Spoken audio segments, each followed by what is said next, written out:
Curtis, hindi bibitawan ng Showtime. Ito ang diretsahang sagot ng aktres. As I told my Showtime family during a private conversation, I will never leave it Showtime. Been with them since day one and will be them until the day comes that the show has to say goodbye. But for now, balik pag-ate muna ako.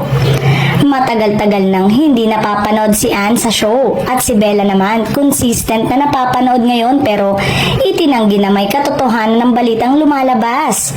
Tulad ni Vice Ganda, si Ann ang isa sa mga haligi ng It's Showtime kaya magiging malaking kawalan kung magbababo si Ann. Ang totoo, bukod sa kanyang action film na By Bust, hirap din umano ang production na makumpleto ang buong cast.